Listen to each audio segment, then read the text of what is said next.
We have Pag-asa weather forecaster joining us today, Glyza Escolar. Is now on the line. Good morning po, Miss Glyza.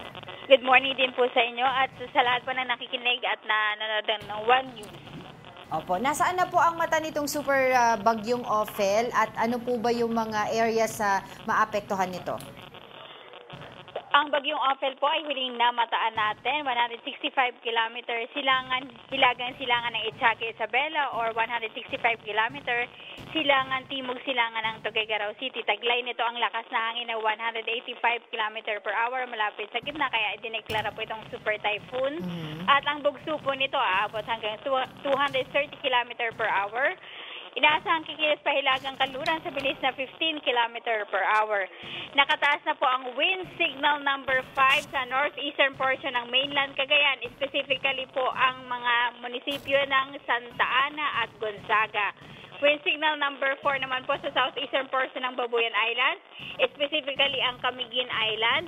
At dito rin po sa northern at eastern portions ng mainland Cagayan, specifically ang Santa Teresita, Ballesteros, Apari, Camalanigan, Bugay, Lalo, Alacapan, Gataran, Bagao, Peña Blanca. At ganoon din po sa northeastern portion ng Isabela, specifically sa Maconacon, Dibilacan at Palanan. Kung maalala niyo po, ito rin po yung areas na affected ng mga nagdaang bagyo. Wind signal number 3 naman po sa nalalabing bahagi ng Babuyan Islands, sa nalalabing bahagi ng Cagayan, northern at central at southeastern portions ng Isabela, northern portion ng Apayao at northern portion ng Ilocos Norte.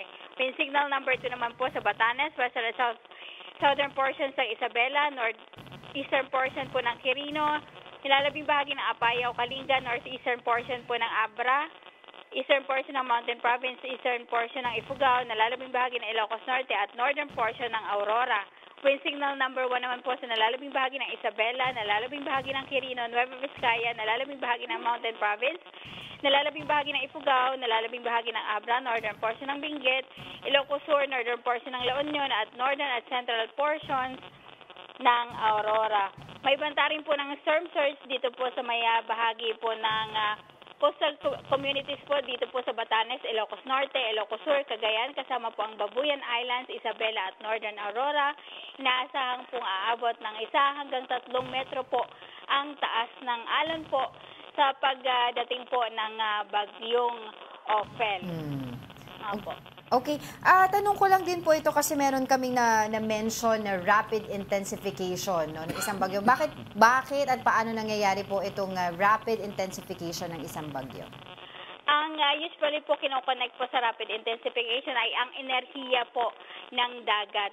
Incorporated na po dyan yung temperature, yung lalim ng mainit na dagat at yung energy po, yung likely po temperature po ng dagat po talaga ang isa sa mga factor po. Sa atin po kasi dito sa malapit sa Pilipinas o dagat na malapit sa Pilipinas, mainit po ang dagat. So ang enerhiya po nito ay yun po yung kinukuha ng bagyo. Kaya halos karamihan po sa mga dumaangang bagyo ay nag-undergo po sa rapid intensification o yung biglaang paglakas o medyo may bilisan yung paglakas po ng mga bagyo. Yes, yung mga kasi pinag-aralan ko today yung mga forecast track ng mga bagyo at nakita ko yung pang-iba ng track ni Pipito kaninang umaga na papasok na sa par na ata, no?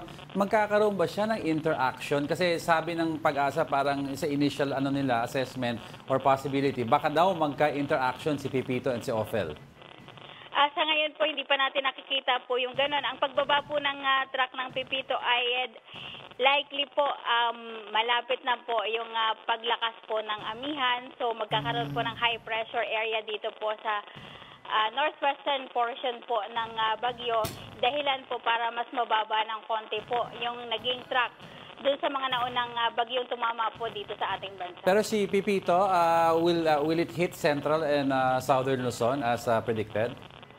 Nandun pa rin po yung possibility na tatama po siya sa Central Zone. So, for bagyong Pipito po o yung Tropical Storm Manny, ang pinaghahanda po nating mga region ay Eastern Visayas, Bicol Region, Calabar Zone, Mimaropa area, Metro Manila at Central Luzon dahil posible na ito po yung tahaking ruta po ng bagyong Manny o tatawaging bagyong Pepito sa pagpasok po nito ng Philippine Area of Responsibility mamayang gabi at lalapit po ng landmass naman bandang weekend po. And at its peak, ano yung mga possible wind signals na magkaroon habang nandito si Pipito? Ang tinitingnan po natin base po sa ating track ay aabot po ng typhoon category, pero dahil mainit nga po ang dagat na malapit po sa Pilipinas, ay hindi po natin niro-rule out na maging isang super typhoon din po ang bagyong Manny na tatawagin po nating Pipito pagpasok nga nito ng Philippine Area of Responsibility. Meron din po ba tayong iba pang update sa iba pang weather disturbances na binabantayan ng Pag-asa? Sa ngayon po, base po sa forecast ng Climatological Division naman, for the next 2 weeks po ay ito lamang po ang weather disturbance na nakikita po nila na pwedeng mabuo as bagyo po o nabuo na nga po as bagyo. Wala na po tayong nakikitang signal sa ngayon na magkakaroon po ng mga LPA o bagyo sa susunod na 2 linggo. Pero siyempre po nagbabago pa rin naman po ang continuous po ang movement ng mga system po natin at yung mga parameter po o mga scenario po, lalo na sa dagat, kaya pwede pong magbago po yung mga projection po natin in the coming days. Oo, sa ngayon po ba, lastly, meron tayong gale warning at saka just to be clear lang din kung may din tayo, banta ng storm surge sa different areas? Yes po, ang banta po ng storm surge para sa bagyong Ophel po ay dito po sa isa-isahin ko po yung mga probinsya dito po sa mga coastal communities ng Batanes, Ilocos Norte, Ilocos Sur, Cagayan, kasama ang Bubuyan Islands, Isabela at Northern Aurora. Same areas din po ang gale warning po natin, so bawal pong pumalaot yung ating mga kababayan. Doon din po sa binanggit ko mga areas dahil maalon hanggang sa napakaalon po ng karagatan. Ngunit in general po dito po sa seaboards po ng Northern Luzon at Eastern Seaboard po ng Luzon, bawal po munang maligo yung ating mga kababayan dahil kahit po walang gale warning ay maalon na po ang karagatan sa silangang bahagi po ng ating bansa. Alright, sige. Maraming salamat po sa inyong oras. That was Pag-asa Weather Forecaster, Glyza.